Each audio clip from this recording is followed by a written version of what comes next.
मैं हमेशा एक बात सभी से कहता हूँ कि हम सबके जीवन का एक संघर्ष होता है।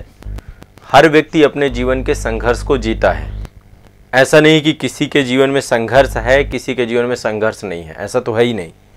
आप जीवन के किसी भी पड़ाव में हैं, सबका अपना अपना संघर्ष है। आप में से बहुत सारे लोगों को लगता होगा कि बहुत सारे लोग बहुत सुख की ज़िंदगी जीते हैं। नहीं, ऐसा कुछ नहीं है। सबके जीवन का अपना अपना संघर्ष होता है और हम एक फेज से गुजरते हैं। जीवन में एक पल ऐसा भी आएगा जब आप कंप्लीट अकेले हो जाएंगे। आपको शायद ही कोई बहुत कम लोग ही आपको मिलेंगे जो आपके साथ खड़े रहेंगे।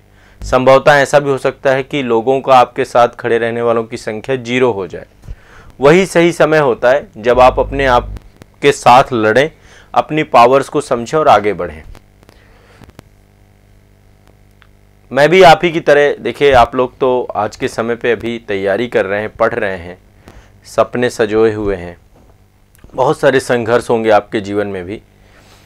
एक छोटा सा संघर्ष मैं आप लोगों को के साथ साझा करना चाहता हूं अभी इस समय पे। पता नहीं सही समय है नहीं है, लेकिन फिर भी मुझे लगता है कि आप लोगों में से बहुत सारे लोगों को हौसला मिलेगा। हो सकता है इस स्थिति में बहुत सारे लोग हों भी, ऐसा भी हो सकता है। तो जब मैं आप लोगों के समय था, तैयारी कर रहा था, उस समय की बात बताता हूँ। देखिए मेरे साथ हमेशा रहा है, आप लोगों के साथ भी होता होगा। मतलब ये आम तौर पे हर एक उस छात्र की कहानी में बयां कर रहा हूँ जो जिसके गार्जियन जो है उसका खर्च उठाते हैं, उसको देते हैं, चीज़ें सारा का सारा करते हैं। तो आप लोगों के साथ भी होता होगा कि गार्जियन आप में से कुछ लोग होंगे ऐसे जो खुद ही अर्न करके पढ़ रहे होंगे। बहुत सौभाग्यशाली हैं ऐसे लोग जो खुद अर्न भी कर रहे हैं और पढ़ भी रहे हैं। मैं हमेशा इनको सौभाग्यशाली कहता हूँ। और बहुत सारे गार्जियन सपोर्ट करते हैं। मेरे भी गार्जियन बहुत सपोर्टिव रहे हैं हमेशा। एक छोटी सी कहानी है, चूँकि ठंड का टाइम चल रहा है तो कल रात में मेरे मन में ऐसे विचार आया, मुझे लगा आपके साथ साझा करना चाहिए, तो आज जो है मैं थोड़ा सा आपके साथ साझा करता हूँ। ये बात 2014 की है। 2014 में मैं दिल्ली मुखर्जी नगर में था और स्टूडेंट लाइफ है, आपको पता है। सिविल सर्विसेज की तैयारी का एक पीक एज था, क्योंकि उसी साल मेरा ग्रेजुएशन कंप्लीट हुआ था 2014 में। तो मेरे मन में यह था कि एग्ज़ाम देना है और जितनी जल्दी से जल्दी है उतनी जल्दी से जल्दी देना है। मतलब मेरा पहले तो विचार ये था कि प्रथम प्रयास में ही एग्ज़ाम को करना है, क्योंकि मैं तैयारी काफ़ी समय से मैंने प्रारंभ कर दी थी। 2011 के बाद मेरा ग्रेजुएशन जैसे स्टार्ट हुआ था वैसे ही मैंने तैयारी शुरू कर दी थी। मन में 2 विचार थे मेरे।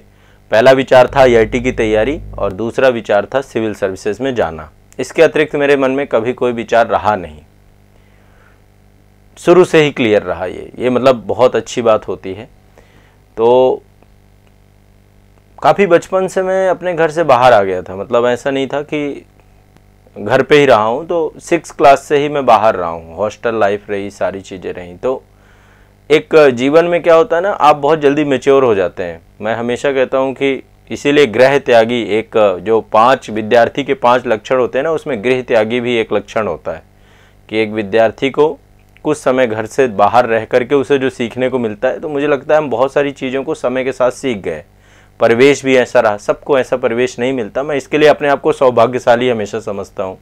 लेकिन जीवन का एक चरण ऐसा भी आया जब प्रिपरेशन कर रहे थे। और मैं आपको बताऊँ, प्रिपरेशन में जैसे कि अभी आप लोग देखते हैं ना, सुबह से शाम हो जाती है और मैं क्लास ही क्लास लेता हूँ, कुछ वैसा ही तैयारी के दौरान भी रहता था। सुबह उठते थे हम और लगातार पढ़ते रहते थे। मतलब शाम तक हम पढ़ते रहते, बीच में छोटे छोटे ब्रेक होते थे और बस सुबह शाम तक हमारा एक ही टारगेट रहता था। जो हमने पर डे का टारगेट सेट किया उसे पूरा करना है, चाहे किसी भी परिस्थिति में रहे। हर एक परिस्थिति में पढ़ना होता था। तो उस समय क्या था मेरे साथ कि पहले तो मतलब पूरे दिन में पढ़ता था, रात में मैं लाइब्रेरी निकल जाता था, तो लाइब्रेरी में ही सोता था। वहीं पे मतलब सोने का मतलब ये नहीं है, जितना पढ़ सकता था पढ़ता था, फिर थोड़ी देर सो जाता था। तो रात मेरी पूरी लाइब्रेरी में निकलती थी। नाइट शिफ्ट मैंने ले रखा था लाइब्रेरी का। अब ये तो बात थी गर्मी की। जैसे जैसे सर्दी आई, ठंडी का टाइम आया, ऋतु परिवर्तन हो गया। घर से मैंने हमेशा बहुत सीमित पैसे लिए हैं। ऐसा नहीं था कि यदि मैं घर वालों पे दबाव डालता थोड़ा भी, तो मुझे भी बहुत अच्छी घर वाले पैसे देते, पॉकेट मनी देते। दिल्ली मुखर्जी नगर जैसी जगह पे मैंने अपने गार्जियन से मुश्किल से 4,000-5,000 रुपये से ज़्यादा मैंने कभी लिया नहीं है। मुझे लगता था इतनी ही ज़रूरत है और यदि इससे ज़्यादा लिया जाएगा तो शायद कहीं ना कहीं पे हो सकता है कि तैयारी की दिशा से मैं विमुख हो जाऊं। मैं हमेशा आप लोगों को एक बात भी कहता हूं कि आप लोग बहुत ज़्यादा गार्जियन से पैसे मत लिया करिए अपने, है ना। जिनके गार्जियन भी यदि मुझे सुन रहे हैं ना और बहुत ज़्यादा अपने बच्चों को पैसे देते हैं तो पॉकेट मनी रोक दीजिए, क्योंकि वो चीज़ जो है ना, जब आप थोड़ा सा चीज़ों को लेकर के, और मैं आपको दो चीज़ें बताऊं, एक तो मैं गार्जियन से कम भी मांगता था, दूसरा मुझे भी पता था कि मेरे गार्जियन की पेइंग कैपेसिटी क्या है, कितना वो मुझे दे सकते हैं, ये भी चीज़ें थी। लेकिन ऐसा नहीं था, यदि मैं कहता तो ज़रूर मुझे मिलता। तो ठंड का जब समय आ गया तो उस समय मेरे पास मतलब कंबल नहीं था, मोटा कंबल नहीं था। तो जब मोटा कंबल नहीं था तो मुझे लगा कि यार कैसे चलेगा। तो जो आपकी गर्मी का टाइम होता है, गर्मी में पतले पतले चद्दर होते हैं सफ़ेद कलर के ना, वो चद्दर ही थे हमारे पास। तो मैं क्या करता था, उन चद्दरों को, एक नीचे डालने वाला था, एक ऊपर जो है डालने वाला था, तो नीचे डालने वाले को भी उसी के साथ डबल चद्दर कर लिए गए एक साथ। और करके जब सर्दियाँ आई तो सर्दियों में कुछ समय, जैसे रात में क्या होता था, लाइब्रेरी में ठंड बहुत ज़्यादा है या कोई समस्या है, तो फिर मैं आ जाता था वापस रूम में। तो फिर ठंड यहाँ भी लगती थी बहुत ज़्यादा, तो मैं एक उपाय अपनाता था। अब ये उपाय इतना ज़्यादा अच्छा नहीं है, बट ओवरऑल ये है कि ठंड से बचने के लिए कुछ ना कुछ जद्दोजहद व्यक्ति करता है।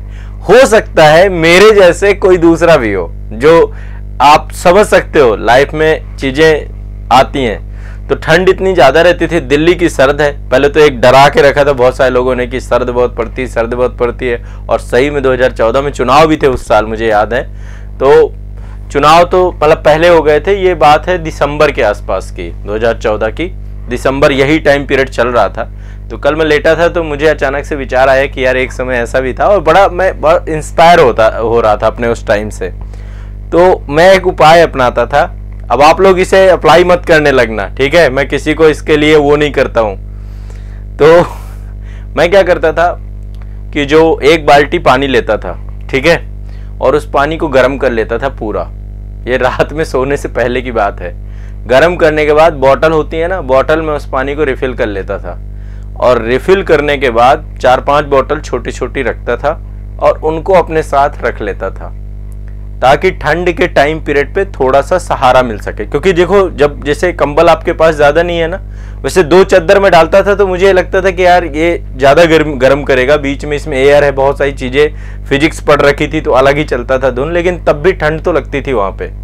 तो फिर मैं गर्म पानी की बोतलें रखता था, लेकिन उनके साथ होता क्या था, वो बोतल मुश्किल से 1 घंटे बाद ठंडी हो जाती थी, और फिर इसके बाद कौन उठता है, आपको पता है, फिर कोई उठता नहीं है, फिर सुबह उठ जाता था। तो मतलब एक टाइम में एक बहुत बड़ा स्ट्रगल था ये, कि पूरी ठंड मैंने ऐसे निकाल दी। मेरी हिम्मत नहीं हो पाई कि मैं कुछ अपनी पॉकेट मनी को लगा पाऊँ, एक कंबल ले पाऊँ, पैसे सीमित थे, क्योंकि मेरी प्रायोरिटी थी सिर्फ और सिर्फ किताबें, कि जो भी पैसा मेरे पास आ रहा है गार्जियन का, उसको मैं बुक्स में लगाऊं, पढ़ाई में लगाऊं। इसके अतिरिक्त मैंने कोई भी चीज़, यदि आपको मैं बताऊं, लगभग 3-4 साल तक मैंने सिर्फ 2 जोड़ी कपड़े मेरे पास थे, और वही 2 जोड़ी कपड़े के अलावा तीसरा मैंने कभी खरीदा नहीं। मेरे पास जो पैंट थे उनमें बहुत ज़्यादा पेन वगैरह, आपको पता है, आप लोग सिविल सर्विसेज की तैयारी कर रहे हैं तो आपको लिखना बहुत पड़ता है, आपके पास पेन बहुत सारे आप रखते होगे, डेली हो सकता है 1-2 पेन आप ख़त्म भी करते हो, ऐसा भी कंडीशन है जो ज़्यादा लिखते हैं। तो पेन, बहुत सारे पैंट जो होते हैं ना, पेन वो लीक कर जाता है, तो वो भी मतलब, तो चला 4-5 साल तक। आज भी मैंने वो चीज़ें रख रखी हैं, कभी उनको वो नहीं किया है। आज भी वो चद्दर है जो मैं ओढ़ता था, वो बिस्तर मैंने अपना रख रखा है जिसमें मैं लेटता था। तो स्ट्रगल टाइम, मतलब ये ऐसा नहीं है। और देखो आज के टाइम पे क्या होता है ना, जब मैं फाउंडेशन के कार्य हेतु बाहर निकलता हूँ ना, कभी जाता हूँ बाहर, तो मैं बहुत सारे लोगों को फुटपाथ में देखता हूँ लेटे हुए, तो मन में एक पीड़ा होती है, विचार आता है कि यार बताओ, इतनी ठंड पड़ रही है, इस ठंड में भी लोग बाहर लेटे हुए हैं। हम तो तब भी बहुत सौभाग्यशाली हैं कि वातानुकूलित घरों में रह रहे हैं, चीज़ें सब कुछ बेहतर है, लेकिन वो टाइम पीरियड चूंकि मैंने भी महसूस किया है, तो मुझे पता है कि कितना कठिन होता है ठंड में लेटना। मतलब इस टाइम पीरियड पे लोगों को गर्म बिस्तर कितना चाहिए, ये बहुत बड़ी चीज़ है। तो आप सोच सकते हैं कि जीवन में सबका अपना अपना संघर्ष है, ये हमेशा मैं कहता हूँ। आपके लाइफ में भी हो सकता है इससे जटिल चीज़ें चल रही हों, और मैं इसको कोई बहुत बड़ी चीज़ नहीं मानता हूँ, लेकिन फिर भी एटलीस्ट है, स्ट्रगल है। और क्या, आप भी अपने लाइफ में कोई ना कोई हिस्सा तो स्ट्रगल का देखते ही है ना, है ना। जीवन में इसीलिए कभी हार नहीं माननी है, डरना नहीं अपनी लाइफ से, है ना। हासिल होगा, बहुत कुछ हासिल होगा, घबराना नहीं है आपको। मैंने प्रथम ही प्रयास में इंटरव्यू दिए हैं, आप सोचिए। उसके बाद तो मैंने कभी प्रयास ही नहीं किया, मैं तो इस लाइन पे आ गया और इसके बाद यहाँ पर जो है मैंने कार्य किया पूरी मेहनत और शिद्दत के साथ। अन्यथा की स्थिति में अभी तक मैं चयनित हो चुका होता। आईएएस में, मैं आईएएस की बात कर रहा हूँ, 2016 मैंने इंटरव्यू दिया, यूपीपीसीएस में मैंने 2 इंटरव्यू दिए। तो ये मेहनत का ही परिणाम है। और आने वाले समय पे मैंने आपको जैसे बोला है कि एक समय ऐसा आएगा कि मैं आपको कहीं ना कहीं पे प्रशासन में, मेरी पहली प्राथमिकता है कि मैं प्रशासन में आपको मिलूंगा। तो मेरा सिर्फ आप लोगों से ये कहना है कि लाइफ में डरना नहीं है, परिस्थितियां कैसी भी हो। सिर्फ अभी का लक्ष्य आपका पढ़ाई है। यदि आपने अभी पढ़ाई को तवज्जो दे दी तो जीवन में आप बहुत आगे चले जाओगे। आपके अंदर का जो डर है ना वो खत्म हो जाएगा, ठीक है ना। तो मेरा आप सभी से सिर्फ यही एक आग्रह है और मेरा सिर्फ इस बात को बताने के पीछे का तात्पर्य यह है कि आप में से कुछ लोग जो जीवन की जटिल परिस्थितियों में गुजर रहे हैं, जो आर्थिक तंगी में गुजर रहे हैं, है ना। मैंने तो पता नहीं कितने महीनों सिर्फ और सिर्फ, मेरे एक दोस्त हैं, मित्र हैं, वो मुझे जानते हैं, आप सुन रहे हो शायद, रवि नाम है उनका, मतलब वो भी मेरे ही नामा राशि थे। हम दोनों कुछ समय रहे हैं साथ में, झारखंड से थे वो। और उनके साथ मतलब उनको पता है कि स्ट्रगल का, कभी वो आएंगे तो मैं जरूर उनसे मुलाकात कराऊंगा, है ना। हम लोगों ने कितने टाइम तक, मतलब खाना भी एक फिक्स पैटर्न होता था कि सबसे सस्ता खाना जो मिल जाए, चोखा चावल खा खा के हमने बहुत टाइम व्यतीत किया। वो उन्हीं का इजाद किया हुआ था कि यार ये एक ऐसी चीज है जो काफी लंबे समय तक चल सकती है। देवघर से थे वो।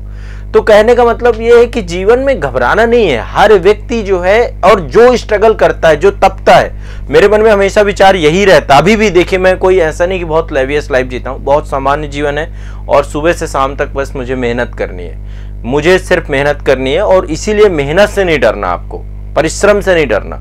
सुबह से लेकर शाम तक आपको पागलों की तरह अपने कार्य के प्रति समर्पित रहना है, अपने कर्म के प्रति समर्पित रहना है। यदि आपके मन में ये भाव है तो जीवन में आप किसी भी परिस्थिति में आ जाएं, आपको कोई रोक नहीं पाएगा, आपको कभी डर नहीं लगेगा चीजों से, है ना। इसीलिए जगने से, सुबह जगने से क्यों डरना, आप ही के तो हाथ में है ना सोना और जगना, ठीक है। सुबह उठिए, पढ़िए। सुबह मैं तो हमेशा आपको पढ़ने के लिए ही प्रोत्साहित करता हूं कि सुबह शाम तक आपको पढ़ना चाहिए। तो इसलिए जीवन में डरना मत कि मेरे जेब में पैसे नहीं है। आएंगे पैसे, ऐसा नहीं आएंगे। काम करोगे, पैसा तो बाई प्रोडक्ट है। जीवन में हर चीज हासिल करोगे, बस मेहनत से मत डरना। मेरा सिर्फ आप सभी को यही संदेश है। लाइफ में कैसी भी परिस्थिति आ जाए, आप कुछ भी कर सकते हो अपने जीवन में, ये बात सत्य है। इस बात में कोई वो नहीं है। अभी आप लोगों को भरोसा नहीं हो रहा होगा, लेकिन यदि आप मेहनत करोगे तो पता नहीं कहां से रास्ते खुलते चले जाते हैं और चीजें मिलती चली जाती हैं। बस मैं ये आप लोगों को समझाना चाहता हूं इस पूरे एक वाकया से। निश्चित तौर पे जो है मेरा आप सभी के लिए मतलब ये जो है एक अपना खुद का एक्सपीरियंस है जो मैंने आप सभी के साथ साझा किया। ठीक है, चलिए।